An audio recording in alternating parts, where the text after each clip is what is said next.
These are the 9 things you need to know about love. The #1 health and wellness podcast. Jay Shetty. Jay Shetty. The one, the only Jay Shetty. Hey everyone, thanks so much for tuning back into On Purpose. I appreciate it so much. Today we're diving into one of the most important topics in all of our lives, love. And love isn't just about romantic relationships. It's about understanding ourselves, building meaningful connections, and growing into the best versions of who we are.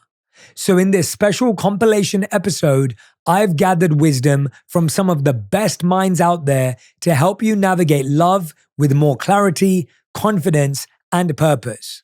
Number 1, how do we know if someone is wasting our time? Whether it's a relationship that feels stagnant or a connection that just doesn't seem to be going anywhere, we need to recognize the signs. To break it down for us, we have Stephan Speaks, relationship coach, speaker, and best-selling author. He's helped millions navigate love with honesty and self-awareness. Let's hear what he has to say.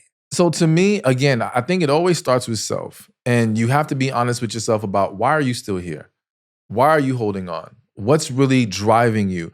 Because just use an example, let's say you're a woman and the only reason why you're holding on to this guy is because he's a nice guy.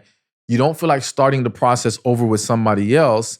So even though you're not feeling it with him, you figure, let me try to make it work. You're wasting your time. This is where you're setting yourself up for disaster every single time. So if it's not born out of a true connection, love, a genuine desire, you really like this individual, of course, there's always things we have to work through. But is the foundation strong enough for us to say, okay, we can make something special here? And I think once we are honest with ourselves, that kind of helps answer the question, because sometimes we get so caught up trying to analyze the other individual that it's like we get in our heads and now we're missing the mark on what's really important here. And we can't always say for sure what's going on with them. I will say that in general, if this person isn't willing to talk about things, they're wasting your time. If they're not willing to address or correct things that have been talked about, they're wasting your time.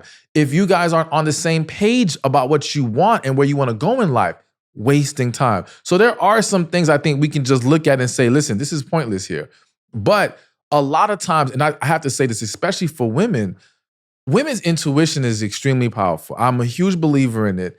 And I feel like women know very early, this isn't it. But they rationalize reasons to convince themselves to give this man a chance. And this, again, is a waste of time because it just doesn't work. I've seen people turn what should have been maybe a couple weeks of dating into years of being married to someone they were not happy with. All because they did not listen to themselves from the beginning. They knew what it was, but they just could not accept it for what it was. I mean, I love that. It's such an important reminder. Trust your intuition and be honest with yourself. Sometimes we overanalyze the other person instead of checking in with our own feelings. Now, let's go even deeper. Number 2, how do we know if what we're feeling is true connection or just chemistry? Stephan explains the difference. Are you even being yourself, or can you be yourself with this individual? If you're presenting your representative, then this is not a real connection. This is them falling for that person that you're presenting, but that's not real. So to me, you should be already being yourself, but with that person you have a connection with, it's a more natural flow. We don't have to force it. We just feel so much more comfortable around them. I think in addition to that is, when you find yourself all caught up in the moment and caught up in that chemistry, again, you have to ask yourself, what am I really attaching myself to? What do I really like about this individual? What I find is that when it's really about chemistry, we're still on the surface. You don't really know about them yet. You just know you guys had a good time. Maybe you had fun at this event. You guys were able to talk about a lot of different things, which is great, which is going to also be important if there is a connection. However, do you even know what kind of relationship they want? Do you know what kind of life they want to live? You know, are you guys really on the same page? I think connection is our paths align, our purposes align. So for us to align, we have to have a deeper understanding of where we're headed and can we head there together? So that's why I think though you may feel it or you may feel like you're feeling it, you have to do your due diligence to dig deeper to find out, okay, is this just I got caught up on the surface or there is something real here? Yeah. And I think once we ask enough questions, because I think that's the other big problem. We have this experience where we feel this chemistry, we're so excited, and now we're afraid to ask questions because we don't want to blow up the fantasy. Yes. You know what I'm saying? Yes, We're just like, yes. no, I want to keep believing this is great. So let me not ask anything. Let me not run this person away. Let me not rock the boat. But that's going to be what tells us if this is real or not. I think for so many people, you set unrealistic expectations in who you are. Yes, And that's hard to come back from. absolutely. Yeah. And that's why it's so important for us to know who we are so that we can present the real from the jump. Because again, a lot of times people, this idea that we're always changing. Yes, I do think we're always evolving, but some of the big shifts that you see it's not because that's just the way life is. It's because you didn't take the time to figure yourself out first. And then you got with this person and now you want them to adjust. Now, thank God for you, she was able to adjust. But there's a lot of people that they can't handle that. Yeah. And now everything falls apart from there. And so that's why, we have to be very careful with what we're presenting from the beginning. That's pure gold. Chemistry can feel intense, but it doesn't always mean long-term compatibility. Now, let's shift gears. Number 3, maybe you're single and wondering, am I behind? If you've ever felt that way, this next guest is for you. Lori Gottlieb is a psychotherapist, author of Maybe You Should Talk to Someone, and a relationship expert who's here to remind us why being single at 28 or any age is not a bad thing. You are exactly where you need to be if you are doing the work. If you're not doing the work, you're going to be behind. And what I mean by doing the work is if you are not in a place where you want to be with a relationship, you have to understand why. So are you examining what has not worked yet? Why, if I am single and I don't want to be single, what can I be doing differently? And so I think that's the important work. So you're not behind at all. In fact, you're probably ahead of people who are in relationships who have not done the work and maybe aren't in the right relationship or are in a relationship that's not going to last or isn't going well. Why is it that we struggle to actually do the work? What does that look like? I think it's so much easier when we talk to our friends. And, I've talked about the difference between idiot compassion and wise compassion before. Idiot compassion is you say to your friend, look what happened on this date, or look what happened with this person. And they say, yeah, you're right, they're wrong. And we never learn or grow from that. Right? Because yes, there might be something that the other person did, but also what was your role in that interaction? A relationship is all about relating. So what was your role in the dance that you're doing with this person? And what you get in therapy is you get wise compassion, where we hold up a mirror to you and we help you to see something about what your role is, maybe something you haven't been willing or able to see, but that's so important so you don't repeat these situations where you're in this pattern and then you wonder, why do I keep ending up with a person who doesn't listen to me, or a person where I don't feel seen, or where I can't be myself, or where we have a lot of volatility, or where this person's really avoidant? Why am I always with people who avoid? Or what makes me avoid? And I don't talk to the person about what I want or what I need. So that's the work that's really important. So you're not behind if you're single at 28. It's part of the process. If you're doing the work, you're much closer than you've ever been to finding the person that you want to be with. I love that perspective. It's not about timelines. It's about doing the work. But why do we resist the work? Number 4, why is self-awareness so hard? Lori's got some powerful insights on how understanding our patterns can help us build better relationships. We have this saying, we marry our unfinished business. We date our unfinished business too. So if you, let's say earlier in your life, you were around someone who, was neglectful, somebody who drank too much, somebody who lost their temper, somebody who wasn't honest, somebody who wasn't reliable. We think when we're dating as adults, like, I want the opposite of that. I want someone where I feel safe, secure, there's trust. But what happens is, unconsciously, again, if we haven't done the work, our unfinished business, we actually, our unconscious says, oh, you look familiar. Come closer. So on the surface, they don't look like that person. But then when you get to know them, you're a month in, you're 3 months in, you're 6 months in, you think, wow, that person reminds me of someone. This person feels so familiar. And that's why I was drawn to this person. It turns out this person is very much like what I grew up with, is very much like the person who hurt me growing up. So if you do the work, you're able to see, oh, that person, I see why I'm drawn to them, but I'm not drawn to them in a healthy way. And then if you do even more work, you're not even drawn to those people anymore. Now you're drawn to healthy people, stable people, flexible people, emotionally generous people, people whose values align with yours. That's who you're drawn to. So you have to do the work. Is there a healthy way of future tripping with the person? Is there a collective, collaborative future tripping? Like what does that look like? I think the future tripping is being in the present. And what I mean is what's happening now is what it's going to look like in the future. So instead of imagining, oh, this person will change in this way, or this we're going to have this kind of life, but you don't know if the other person wants that kind of life. If you're not talking about it now in the present, you don't know. How does this person treat me now? What is it like when we're together? The biggest indicator would be we had a disagreement. How did we get through it? That's what your future is going to look like. We didn't agree on this. We were frustrated with each other. We had a difference of opinion.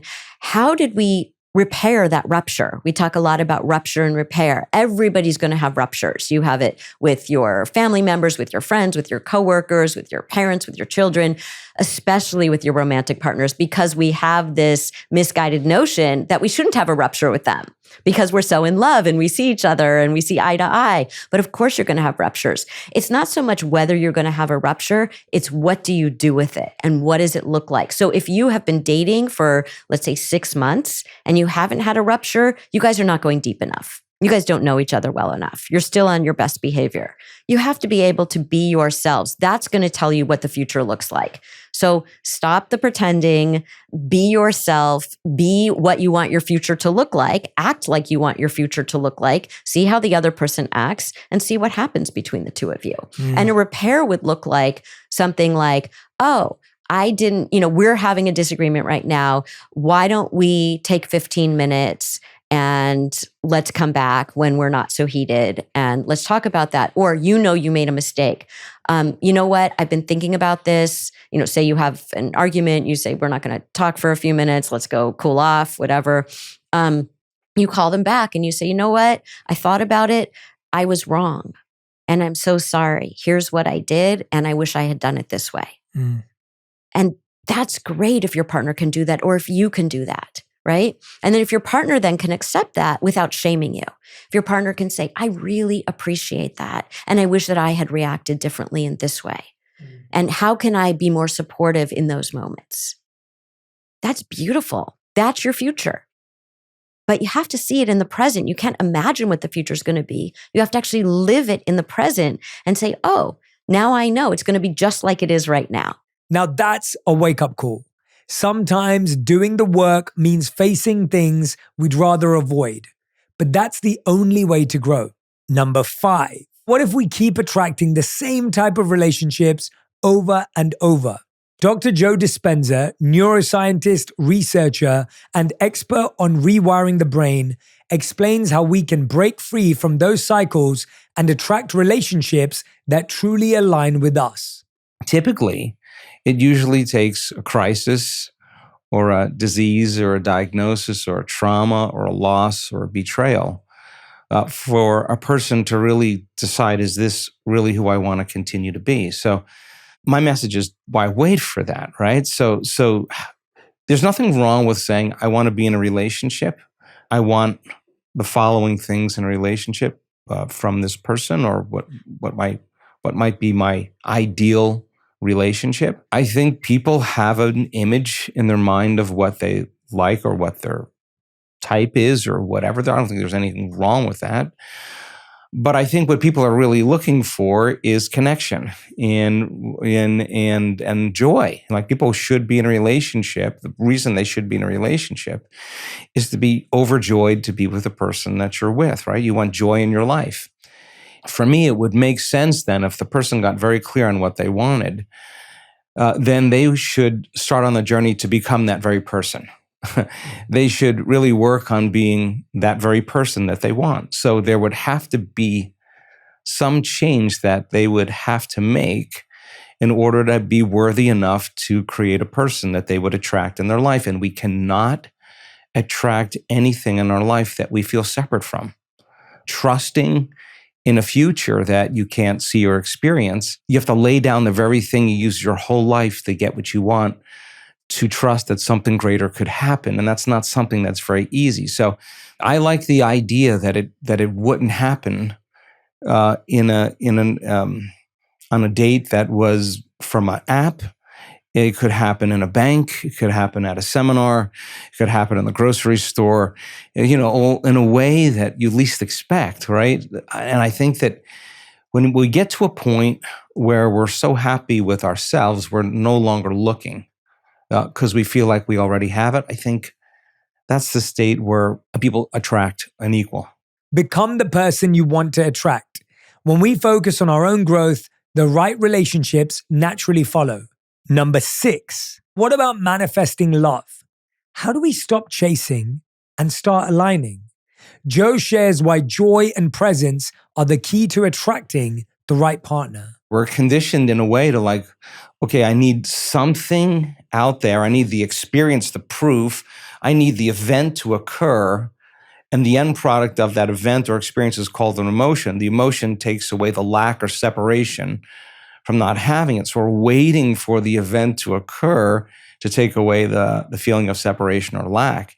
And actually, that's not the healthiest way to create. And actually, we should feel the emotion of the experience before it happens, so that if you're feeling the emotion of that future before it happens, truly feeling it, you wouldn't be looking for it.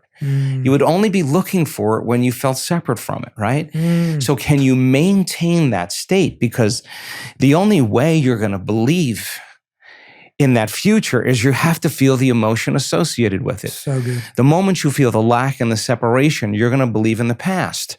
And there's a story that goes along with the past that has everything to do with it. Dating is hard, or finding a person, or whatever that is. The story that we tell ourselves that we actually accept, believe, and surrender to as if it's the truth, right? So that's exactly what programs the subconscious mind into a belief, right? So the default is so seamless to lose that vision or that belief in the future the moment we start feeling the emotions of lack or survival in the past, right? That's the moment we can't see that future any longer, because we would be looking at that future through the lens of the past, and we would doubt that future could actually exist. That really resonated with me. The idea that we're not searching, we're aligning. It's a whole new way to look at love. Number 7, once we find someone, we often overthink it. Is this the one? Is there someone better out there? That's where Matthew Hussey, relationship coach and New York Times bestselling author, comes in. He's been coaching people for years on how to make love work without the mind games. Sometimes we're wanting something else because there's, the person that's in front of us isn't compelling enough. There really is something lacking in that relationship. But I do think we have to ask ourselves, what are the things that I really must have for an amazing relationship? I'm not there's the one out there kind of a person. I've never been that way. If anyone looks back through my videos, and you know this because we've spoken about it, back when I was single, I've never been a person who believes in the idea of the one. So I think that it's finding someone that we look at what's really important to us, not what's important on an egoic level. Because I think a lot of the things that make us question whether this person is right for us are ego-based. I don't think they're based on how we feel around this person. We worry, is this the kind of person my friends think that I should be with? Do they look the part? Are they my normal type? Do they make the right amount of money? Yeah, has this person come in the package that I had always told myself they would come in? And those things can be really, really limiting. And they can have us constantly trying to optimize for some version of something that we think we're supposed to be with, which is a very dangerous way to go about finding love. You can't optimize for human beings. You can optimize for a lot in life, but you're dealing with people. And by the way, even if you let go of this person, you're going to find someone else who's also imperfect, and they might, okay, this person is, scores a 7 in this area and they score a 9, but guess what? They score a 3 in this other area that you didn't even know was great in this relationship because you took for granted how amazing that person was in that way. Like it's very dangerous to optimize in that way in our love life. And I've come to really believe in life that if you find a connection that has all the right raw materials and you both have the same level of commitment, then you can build something extraordinary together. And actually the extraordinary is the thing you sculpt together. It's no different from a career. When we think of what are we worried about in our love life? For so many of us, it's that we're going to settle. Yes. I'm going to settle for the wrong person. Well, I think we can actually start to reclaim the language of settling and make it into a very positive thing. That what if it wasn't settling for? What if you decided to settle on? Because when you settle on someone, there's a power to that. It's like you resolve to say, I'm going to settle on this. I have to argue that the benefit I have gotten from the pain that I didn't choose has been no less valuable than the benefit I've gotten from the pain I did choose. In fact, actually, I think the most valuable pain I've ever had is the pain I didn't choose. And when you realize that, you can kind of almost, I think, look at some of the worst moments of your life as like a menu of pain. And beside the item on the menu is the very specific, unique benefits that can only come from this kind of pain. And you can kind of imagine yourself choosing, like retroactively choosing that pain, which is a very valuable thing to do, because I was told by a psychologist about an experiment on rats where one rat was on a wheel and was just given, like the free rein to just run whenever it wanted to run. There was another rat, this was rat A. Rat B was connected to that wheel. He was on another wheel that was connected to rat A's wheel. And any time rat A chose to run, rat B had to run, right? So both doing the same amount of exercising. But at the end of the experiment, rat A shows all the positive markers of exercise and rat B shows all the negative markers of stress. Oh, wow. Same amount of exercise. What's the difference? Well, rat A chose to run, rat B didn't. Anyone who doesn't choose you cannot be for you. If they don't see you, like what is a relationship? It's someone sees you, they accept you, and they want that. That's the most beautiful part of a relationship. So if someone doesn't see you and accept you and want what they see, then this relationship is missing the most beautiful part of any relationship. It shouldn't even be, it shouldn't be desirable at that stage, because it has failed the fundamental test of what makes a relationship worth having. We're not talking about a person who, in at least the case I feel we're talking about, the person who was taken from us by life. We're talking about a person who's just walking around somewhere, still existing on the planet, but choosing not to be with us. That should lose its romance to us. And to say, well, if that's the other game we play, is if it was a different time in life, if they were a bit older, they would have been ready to commit. If they had been in a different phase where they weren't so busy with their work, they might have had the space to really give to this relationship, but they said their work isn't allowing them to. If it's like we go through all these scenarios where it forces us into this sad love song of right person, wrong time. And that's a really pernicious story. That's a very dangerous story, because it takes what belongs in the realm of science fiction and brings it into our reality. That's such a fresh take. Stop looking for perfect. Start building something real. Number 8, sometimes love isn't about holding on. It's about letting go. And no one explains that better than James Corden, comedian, talk show host, and actor. He shares a powerful analogy about love and letting go that I know will stick with you as it has with me. Most of us are conditioned to believe when you find something good, hold on to it forever. Make sure it lasts forever because you never know. Well, then you're a kid with a balloon. Yeah. Right? And you go and hold, I'm never ever going to let this balloon go. Right? And ignoring for this for a second, the environmental impact of letting a balloon go. Let's talk about it just metaphorically. Yes, That you go, this is my balloon. I'm going to hold this, but I'm never, ever, ever, ever, ever going to let go of this balloon. In fact, I'm going to tie it to my wrist so it can't disappear because that happened to me once before. And it, you know what I mean? I'm going to just, that's it. And then slowly that balloon will just wilt and it will run out of the thing that made it great. And it will just then it's tied to your wrist and you're dragging it behind you, right? And actually, there's something quite beautiful. And again, environmentally, I'm not encouraging this. We didn't know about this when we were kids. When you let go of a balloon, it's magical. Magical. Look, and then you see it and you're like, oh my God, I used to have that. I used to hold on to that. And look at it now. Look, it's just flowing. Wow. That's amazing. And then you go, well, now I haven't got a balloon. And then you go, well, maybe I'll get another one.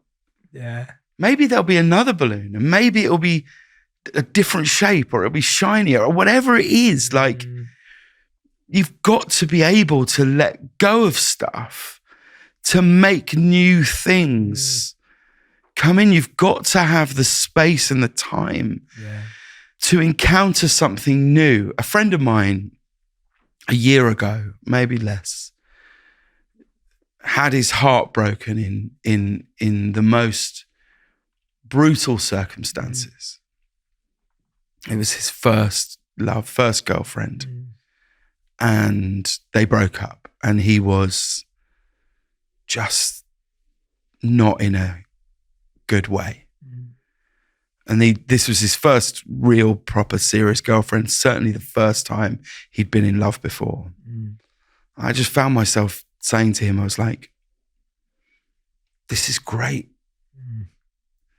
This is great because you really only understand what love is once your heart's been broken. You understand how tender it is. And I was like, and you understand it now. And you're looking at this all wrong. You get to do it again. You get to do this again.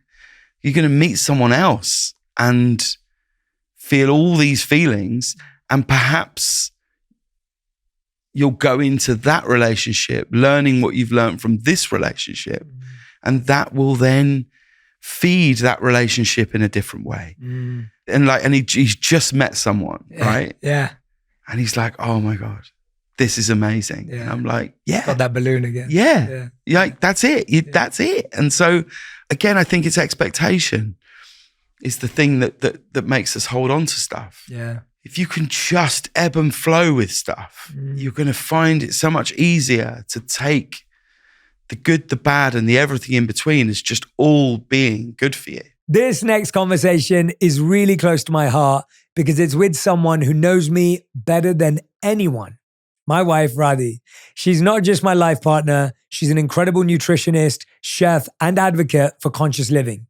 Over the years, we've learned so much about love together, what it means to grow as individuals while staying deeply connected as a couple.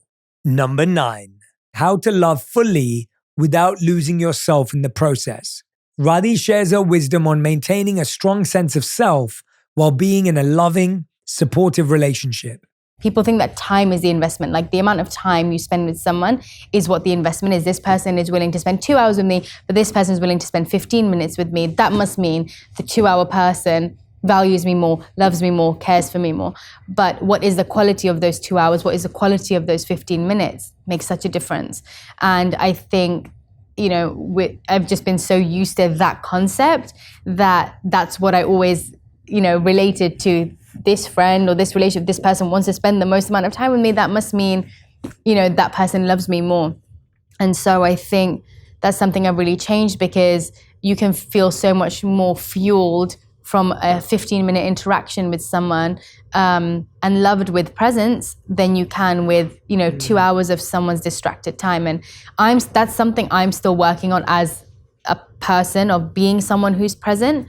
I think it's something I've really, I've been up and down with it. There are different times where my mind can just go everywhere and do everything and not even be in the same room as everybody else that I'm in the room with. But I think it's something that I know I want to be working on, and something I want to be improving on. I think a lot of people love people being dependent on them. Definitely. Because it gives them a sense of significance. Definitely. Especially if you don't know what you're doing in your life, or if you feel like you're a bit lost, helping other people. And although that's a great thing when you help other people, but the intention behind it and what you're receiving from it can make a huge difference in how you actually feel about it. So like, if you're helping someone through intention of genuinely caring for them, genuinely helping them, or are you helping them because it fuels you into feeling valuable? And therefore, like for me, I remember it used to be just a way that I would throw myself into, so I didn't have to think about what I was doing in my life or how to figure out my own things. It was just, oh, this is great. I need to be doing this. This person needs my help. I need to create this space for myself in their life, because then I don't have to think about all the important stuff I actually need to deal with. So it was the easier option and more of a selfish option. But I think that's a value that I have changed. I really hope that you got lots of value from that. That's why we're doing these compilations. I want to make things simple, seamless, and practical for you. Love isn't just about finding the right person. It's about becoming the right person. And through all these incredible conversations, one thing is clear. Self-awareness, growth, and intention are at the heart of real love. I really hope this episode gave you clarity, perspective, and inspiration to approach love with more purpose. If something resonated with you, share it with a friend who needs to hear it, and pass this on to someone else. I'll see you next time on Purpose. Hey everyone, if you loved that conversation, go and check out my episode with the world's leading therapist, Lori Gottlieb, where she answers the biggest questions that people ask in therapy when it comes to love, relationships, heartbreak, and dating. If you're trying to figure out that space right now, you won't want to miss this conversation. If it's a romantic relationship, hold hands. It's really hard to argue. It actually calms your nervous systems. Just hold hands as you're having the conversation. It's so lovely.